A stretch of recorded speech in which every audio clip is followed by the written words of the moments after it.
الحمد للہ رب العالمین والصلاة والسلام علی سید الانبیاء والمرسلین اما بعد فاعوذ باللہ من الشیطان الرجیم بسم اللہ الرحمن الرحیم اذ قالت امرأة عمران رب انی نذرت لک ما فی بطنی محررا فتقبل منی انک انت السمیع العلیم فلما وضعتها قالت رب انی وضعتها انثى واللہ اعلم بما وضعت وليس الذکر کالانثى وانی سمیتها مریم وانی اعیذها بک وذریتها من الشیطان الرجیم صدق اللہ العظیم۔ احباب دی وقار، آج ہمیں سورہ آل عمران کی آیت نمبر 35 اور 36 پڑھنے کی سعادت حاصل ہو رہی ہے۔ ان دو آیات میں اللہ جل شانہ نے آل عمران کا تذکرہ فرمایا۔ حضرت سیدہ مریم سلام اللہ علیہا آپ کی پیدائش کا تذکرہ فرمایا کہ آپ کی والدہ نے کس انداز سے نظر مانی تھی اللہ کی بارگاہ میں، اور رب تعالیٰ نے بجائے لڑکے کے حضرت مریم سلام اللہ علیہا کی شکل میں لڑکی عنایت فرمائی، تو اس کا تذکرہ یہاں پہ اللہ جل شانہ نے بیان فرمایا۔ ارشاد فرمایا اذ قالت امرأة عمران رب انی نذرت لک ما فی بطنی محررا فتقبل منی۔ اور جب عمران کی بیوی نے عرض کیا، اے میرے رب، جو میرے پیٹ میں ہے اس کی میں نے تیرے لیے نظر مانی۔ انی نذرت لک ما فی بطنی، کہ میں نے نظر مانی اس کی جو میرے پیٹ میں ہے، محررن، کہ وہ آزاد ہے۔ آزادہ سے مراد یہ ہے کہ وہ دنیا کے کام کاج سے، دنیا کے معاملات سے وہ آزاد ہے، کہ وہ ایسا بچہ ہوگا کہ جس سے باری تعالیٰ میں خالصتاً تیری عبادات کے لیے اور تیرے مقدس گھر بیت اللہ شریف کی خدمت کے لیے وقف کر دوں۔ اس سے دنیا کی کوئی خدمت نہیں لی جائے گی، دنیا کے معاملات میں اسے بالکل مصروف نہیں کیا جائے۔ فتقبل منی، اے پروردگار تو میری طرف سے اس نظر کو قبول فرما۔ انک انت السمیع العلیم، بے شک تو سننے والا اور جاننے والا۔ تو احباب دی وقار، یہاں تک یہ بیان ہوا کہ حضرت سیدہ مریم سلام اللہ علیہا کی والدہ ماجدہ، جن کا نام مفسرین کرام نے حنہ بنت فاقود بیان کیا، انہیں جب حضرت سیدہ مریم سلام اللہ علیہا کی امید ہوئی تھی تو انہوں نے اللہ کی بارگاہ میں نظر مانی تھی۔ اس کے بارے میں مفسرین کرام نے کچھ اس انداز سے بیان کیا کہ یہ جو حضرت حنہ تھیں، یعنی عمران کی جو بیوی تھیں، ان کے ہاں اولاد نہیں تھی،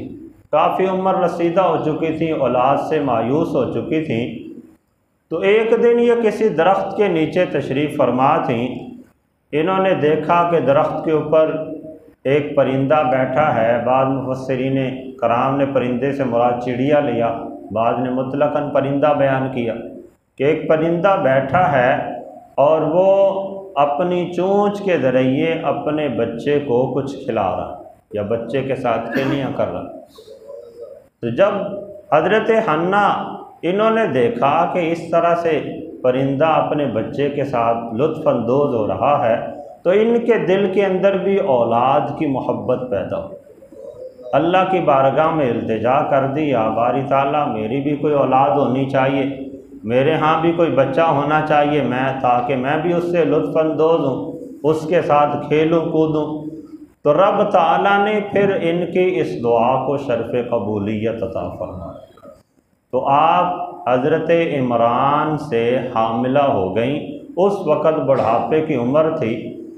جب انہیں محسوس ہوا کہ میں حاملہ ہو چکی ہوں، بعد نے بیان کیا کہ جب دعا کی تو دعا کے دوران ہی انہوں نے اس انداز سے التجا کی کہ یا باری تعالیٰ تو مجھے اولاد عطا فرما، بچہ عطا فرما، جو بچہ تو مجھے عطا فرمائے گا میں نظر مانتی ہوں کہ وہ تیرے نام پہ آزاد ہوگا، دنیا کے معاملات سے آزاد ہوگا، اس سے دنیا کا کوئی کام نہیں لیا جائے گا، وہ صرف تیرے مقدس گھر بیت اللہ شریف کی خدمت کے لیے وقف ہوگا۔ اور اس زمانے میں لوگ اس طرح کیا کرتے تھے کہ اپنے بچے بیت المقدس کی خدمت کے لیے وقف کر دیا کرتے تھے، تو انہوں نے بھی اس انداز سے منت مانی۔ جب حضرت عمران کو پتہ چلا اور ان کو بتایا گیا کہ میری بیوی نے اس طرح سے منت مانی ہے، تو انہوں نے منع کیا، کہا کہ آپ نے یہ کون سی نظر مان لی؟ ممکن ہے رب تعالیٰ بیٹی عطا فرما دے۔ اب اگر بیٹی عطا فرما دے گا تو وہ کس انداز سے بیت اللہ شریف کی، بیت المقدس کی خدمت کر سکے گی؟ تو برکیف مختصر یہ کہ حضرت عمران کا تو انتقال ہو گیا،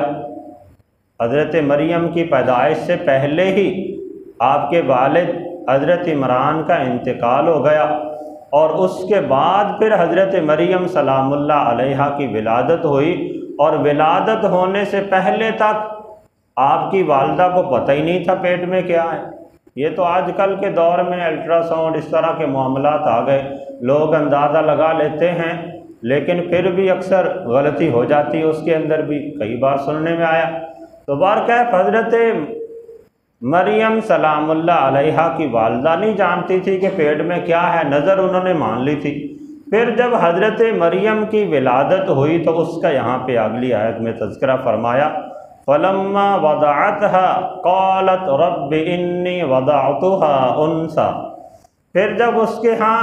لڑکی پیدا ہوئی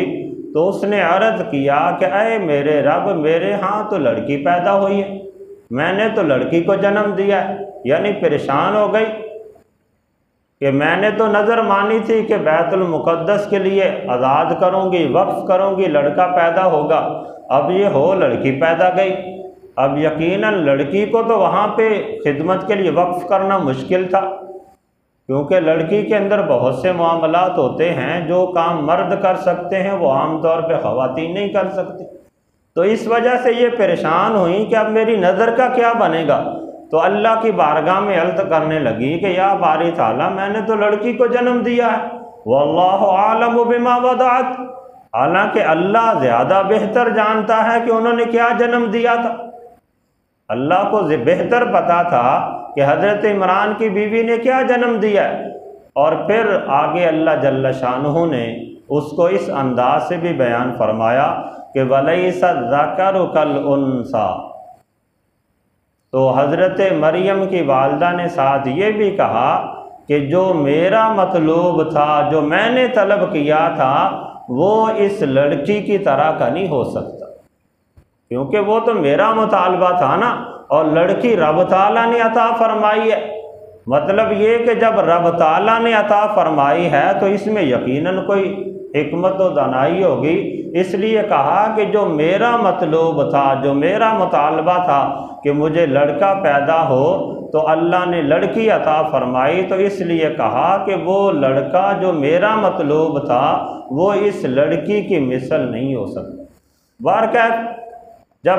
بیٹی پیدا ہو گئی تو حضرت مریم سلام اللہ علیہا کی والدہ نے آپ کا نام مریم رکھ دیا۔ قرآن کریم میں اسے بھی بیان کیا گیا، وَإِنِّي سَمَّيْتُهَا مَرْيَمَ، اور میں نے اس بیٹی کا نام، اس لڑکی کا نام مریم رکھا، وَإِنِّي أُعِيذُهَا بِكَ وَذُرِّيَّتَهَا مِنَ الشَّيْطَانِ الرَّجِيمِ، اور ساتھ اللہ کی بارگاہ میں دعا بھی کی، عرض کی، اور میں اس کو اور اس کی اولاد کو شیطان مردود کے شر سے باری تعالیٰ تیری پناہ میں دیتی ہوں۔ تو اس انداز سے دعا کی حضرت مریم سلام اللہ علیہا کی والدہ نے۔ تو بارکیف مختصر یہ کہ حضرت مریم سلام اللہ علیہا آپ کی ولادت باسعادت ہوئی، آپ کا نام مریم رکھا گیا۔ مریم نام کے اندر بھی بڑی حکمتیں اور بڑے مخصوص معانی فقہاء کرام نے، مفسرین کرام نے بیان کیے۔ اس کا ایک معنی بیان کیا کہ عبادت کرنے والی، ایک معنی اس کا یہ بیان کیا اللہ کا قرب حاصل کرنے کے والی، ایک معنی بیان کیا کہ اللہ کے سامنے عاجزی اور خشوع و خضوع کرنے والی۔ یعنی آپ کی والدہ نے نام ہی اس انداز کا رکھا کہ جس کے اندر اس کی منشا والا معنی پایا جاتا تھا، کیونکہ دعا کی تھی کہ اسے اللہ کے گھر کے لیے آزاد کر دوں گی۔ اب ہو بیٹی گئی، بیٹی کے اندر اس طرح سے خدمت تو نہیں ہو سکتی تھی، لیکن پھر بھی آپ اپنی نظر پہ قائم رہی کہ چلو بیٹی صحیح معنو خدمت نہیں بجا لائے گی، کم از کم بیت المقدس میں اللہ کی عبادت تو کرے گی، اس لیے نام ہی مریم رکھ دیا، جس کا مفہوم یہ فقہاء نے بیان کیا کہ جو انتہائی زیادہ عبادت کرنے والی ہو، اللہ کا قرب حاصل کرنے والی ہو، اور پھر واقعتاً حضرت مریم سلام اللہ علیہا نے جس انداز سے اللہ کی عبادت کی، اس دور کی خواتین میں سے سب سے زیادہ عظیم خاتون شمار کیا جاتا ہی نہیں۔ حضرت مریم رضی اللہ تعالی عنہا کو اس معاشرے کی، اس دور کی جتنی بھی خواتین تھی، ان سے زیادہ فضیلت والی بیان کیا جاتا ہے۔ تو پھر انہی کے وطن سے اللہ تعالیٰ نے حضرت سیدنا عیسیٰ علیہ السلام کو دنیا کے اندر مبعوث فرمایا، اور پھر انہوں نے جس انداز سے دین کی خدمت کی، اللہ تعالیٰ کی اطاعت کے لیے لوگوں کو بلایا، اس کے بارے میں بھی بڑی مشہور روایات ہیں۔ تو بہرکیف یہاں پہ اللہ تعالیٰ کے نیک بندوں کی دعاؤں کا تذکرہ مل رہا ہے کہ اللہ کی نیک بندی نے دعا کی، باری تعالیٰ مجھے اولاد عطا فرما، اللہ نے اولاد عطا فرما دی۔ پھر انہوں نے دعا کی تھی کہ اے باری تعالیٰ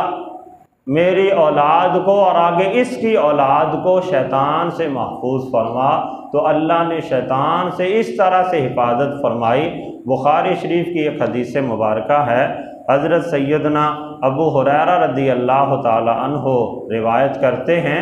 کہ نبی علیہ السلام نے ارشاد فرمایا کہ بنو آدم میں سے جو بچہ بھی دنیا کے اندر آیا ہے،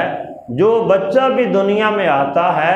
شیطان اسے چھیڑتا ہے، اس بچے کو چھوتا ہے، اسے کچوکا لگاتا ہے۔ فرمایا اس شیطان کے چھونے کی وجہ سے بچہ روتا ہے پیدائش کے وقت، اور نبی علیہ السلام نے ارشاد فرمایا سوائے حضرت مریم کے اور ان کے بیٹے کے۔ یعنی یہ جو دو ہستیاں ہیں، حضرت مریم اور ان کے بیٹے یعنی حضرت عیسیٰ علیہ السلام، ان کے بارے میں حضور نے ارشاد فرمایا کہ ان کو شیطان نے پیدائش کے وقت نہیں چھوا۔ اس کے علاوہ جو بھی دنیا کے اندر آتا ہے، شیطان جب بندے کی پیدائش ہوتی ہے، انسان کے بچے کی پیدائش ہوتی ہے، چاہے مرد ہو یا عورت، چاہے وہ کسی ولایت کے درجے پر فائد ہو یا منصب نبوت پر فائد ہو، شیطان ہر بچے کو کچوکا لگاتا ہے، جس کی وجہ سے فرمایا بچہ روتا ہے۔ لیکن حضرت مریم اور ان کے بیٹے کو شیطان نے نہیں چھوا۔ وجہ کیا ہے کہ آپ کی والدہ اللہ کی بارگاہ میں دعا کر رہی تھی کہ اے باری تعالیٰ میری اس اولاد کو اور ان کی اولاد کو شیطان سے محفوظ فرمائیں۔ تو اس انداز سے اللہ تعالیٰ نے ان کی یہ بھی دعا قبول فرمائی۔ تو بارکیف احباب دی وقار، مختصر یہ کہ اس آیہ بینہ سے ایک تو ہمیں اللہ کے برگزیدہ بندوں کے بارے میں پتہ چلتا ہے کہ اللہ کے جو برگزیدہ بندے ہیں وہ جب اللہ کی بارگاہ سے التجا کرتے ہیں، مانگتے ہیں، تو رب تعالیٰ انہیں عطا فرما دیتا ہے۔ اور دوسری بات یہ بھی فقہاء کرام نے مسئلہ بیان کیا کہ اگر کوئی شخص اپنی اولاد میں سے کسی کو اللہ کے گھر کی خدمت کے لیے، کسی مسجد کی خدمت کے لیے، کسی مدرسہ کی خدمت کے لیے اللہ کے نام پہ وقف کرنا چاہے کہ میری اولاد میں سے یہ بچہ اللہ کے گھر کی خدمت کرے گا، فلاں مسجد کی خدمت کرے گا، فلاں مدرسے کی خدمت کرے گا، تو یہ شرعاً جائز ہے کہ زمانہ قدیم کے اندر ایسا ہوتا رہا ہے۔ پھر احباب دی وقار ایک مسئلہ یہاں سے یہ بھی فقہاء نے بیان کیا کہ بندے کے لیے اولاد کے حصول کی خواہش کرنا اور اس کی دعا کرنا یہ بھی شرعاً جائز ہے۔ اللہ تعالیٰ کے انبیاء کرام نے اس طرح کی دعائیں کی ہیں۔ ایک تو یہ حضرت مریم سلام اللہ علیہا کی دعا، ان کی والدہ کی دعا کا یہاں پہ تذکرہ ہوا، اور دوسرا حضرت زکریا علیہ السلام، انہوں نے بھی اللہ کی بارگاہ میں بیٹے کے لیے دعا کی تھی۔ اور یہ جو حضرت زکریا ہیں نا، یہ حضرت عمران کے ہم زلف تھے، یعنی حضرت عمران اور حضرت زکریا ان کا نکاح حضرت زکریا سے ہوا، اور جو حنا تھی ان کا نکاح حضرت عمران سے ہوا۔ تو حنا کے بطن سے اللہ تعالیٰ نے حضرت مریم سلام اللہ علیہا کو اور اس کے بعد حضرت عیسیٰ علیہ السلام کو مبعوث فرمایا، اور جو حضرت زکریا کی زوجہ تھیں حضرت عیسیٰ، ان کے بطن سے اللہ تعالیٰ نے حضرت یحییٰ علیہ السلام کو دنیا میں بھیجا۔ تو ان کی بھی ابتدا میں اولاد نہیں تھی۔ حضرت زکریا علیہ السلام نے بھی اللہ کی بارگاہ میں التجا کی تھی، یا باری تعالیٰ مجھے کوئی بیٹا عطا فرما جو میرا جانشین ہو۔ اسی طرح حضرت ابراہیم علیہ السلام کے بارے میں آتا ہے، انہوں نے بھی اللہ کی بارگاہ میں التجا کی تھی، تو پھر اللہ تعالیٰ نے حضرت اسماعیل علیہ السلام عطا فرمائے۔ تو یہاں سے پتہ چلتا ہے کہ کوئی بھی بندہ اپنی اولاد کے حصول کے لیے اللہ کی بارگاہ میں دعا کر سکتا ہے، اور یہ اللہ کے برگزیدہ بندوں کی اور انبیاء کرام کی سنت رہی ہے۔ اللہ تعالی ہم سب کو قرآن و سنت کو سمجھ کر اس کے مطابق عمل پیرا ہونے کی توفیق عطا